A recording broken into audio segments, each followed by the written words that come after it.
ہم لوگ دین سے دور ہو گئے ہیں اور پیارے نبی کی پیاری پیاری دعاؤں سے بھی دور ہو گئے ہیں۔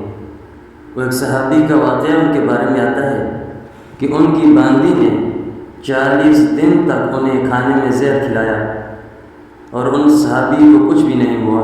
ایک دن پوچھا کہ میں آپ کو 40 دن سے کھانے میں زہر ملا کے دے رہی ہوں اور آپ کو کچھ بھی نہیں ہو رہا، کوئی فرق بھی نہیں پڑ رہا، کیا وجہ ہے؟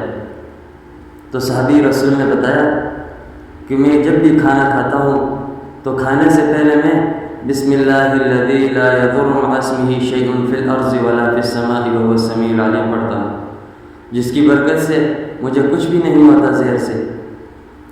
اسی طرح حضرت خالد بن ولید رضی اللہ تعالی عنہ کے ساتھ بھی واقعہ پیش آیا کہ دشمن نے اپنا ایک نمائندہ بھیجا ان کے پاس اور اس کے ساتھ زہر کی ایک بوتلی دی۔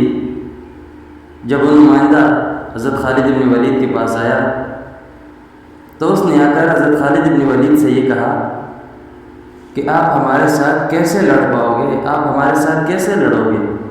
ہمارے پاس ایسی زہر ہے کہ اگر ایک گھونٹ بھی کوئی شخص پی لے تو وہ زندہ نہیں بچ سکتا، وہ اس کے ساتھ مر جاتا ہے، اور وہ زہر ہم نے اپنی تلواروں پر لگایا ہوا ہے۔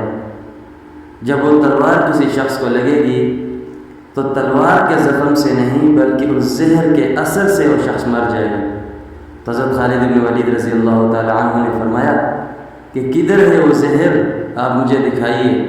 جب انہوں نے وہ زہر حضرت خالد بن ولید رضی اللہ تعالی عنہ کو دیا تو حضرت خالد بن ولید رضی اللہ تعالی عنہ نے بسم اللہ الذی لا یضر مع اسمہ شیء فی الارض ولا فی السماء وهو السمیع العلیم پڑھ کر وہ پوری بوتل پی لی۔